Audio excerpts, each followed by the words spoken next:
Cette formation de 3 jours, elle fait suite à un constat criant que les ostéos ne sont pas formés sur le sujet des violences faites aux femmes. Et on le sait, les statistiques le démontrent assez clairement. Nous sommes confrontés à des personnes qui ont été victimes de violences et ce n'est pas intégré dans nos parcours de formation en initiale. Et en formation continue, il existe à ce jour très peu de formations qui abordent le sujet. Cette formation, elle est pensée et réfléchie pour justement combler ce manque et permettre aux ostéos d'être outillés pour savoir prendre en charge des personnes qui viennent au cabinet pour des motifs de consultation qui sont des douleurs chroniques avec des symptômes très variés. On verra ensemble au cours de la formation que le tableau clinique, il n'est pas du tout spécifique des violences, mais pour autant, le symptôme, le motif de consultation que présente la personne doit systématiquement nous demander ou nous faire imaginer qui peut, dans son contexte familial, dans son contexte de couple, dans son contexte professionnel, potentiellement être dans un contexte de violence et dans l'approche biopsychosociale dans laquelle on est normalement formé. C'est important, indispensable, essentiel d'y intégrer cette question au sujet des violences. Et par la suite, au cours de la formation, on apprendra aussi à quels sont les outils qui nous permettent en tant qu'ostéopathe, à travers la thérapie manuelle, le toucher, de justement répondre à la fois la douleur que le motif de consultation qui est celui que présente la personne qui vient en consultation, mais aussi en arrière-fond, plein de notions auxquelles on n'est pas formé, comme la dissociation, le syndrome de stress post-traumatique, que la personne peut éventuellement présenter en plus du motif de consultation initiale.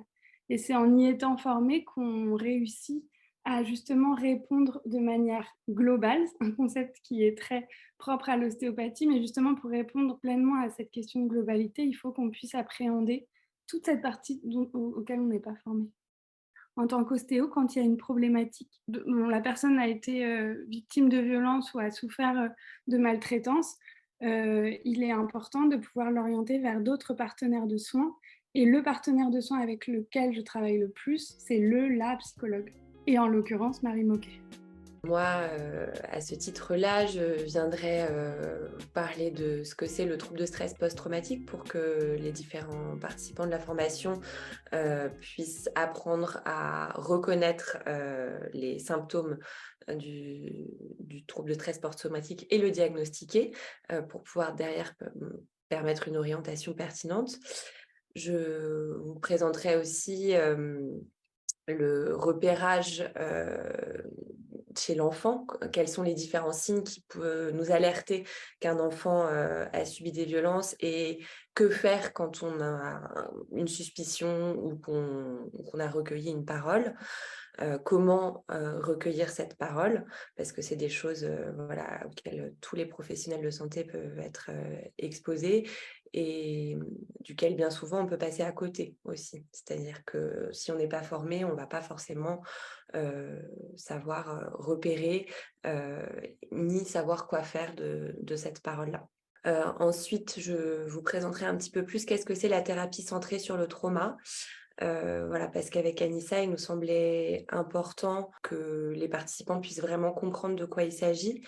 C'est beaucoup plus facile d'orienter quelqu'un vers une technique, vers une méthode, quand on a vraiment compris de quoi il en retourne. Et ensuite, avec Anissa, on vous présentera ensemble tout l'intérêt de la prise en charge pluridisciplinaire et comment est-ce qu'on peut construire son réseau pour être outillé en amont un potentiel diagnostic de troubles de stress post-traumatique ou en amont de potentiel repérage ou recueil d'une révélation chez un enfant. Je crois qu'il y a aussi Camille Allen qui participe à la formation. Camille Allen qui a du coup 2 casquettes, docteur en neurosciences et yoga thérapeute et qui travaille dans la même structure que Marie, donc elle travaille en binôme aussi à l'hôpital de jour Ville-Évrard. Et ce qui est intéressant, c'est que depuis cette double casquette, Camille, elle va nous permettre de comprendre tous les mécanismes neurobiologiques et neurophysiologiques du stress extrême. En fait, le fait de subir des violences, de subir des maltraitances entraîne un stress extrême pour tout l'organisme. mais elle va revenir et nous apporter son expertise sur comment fonctionne notre cerveau sur un stress dit physiologique et comment retentissent les violences sur notre organisme en partant des mécanismes neurobiologiques.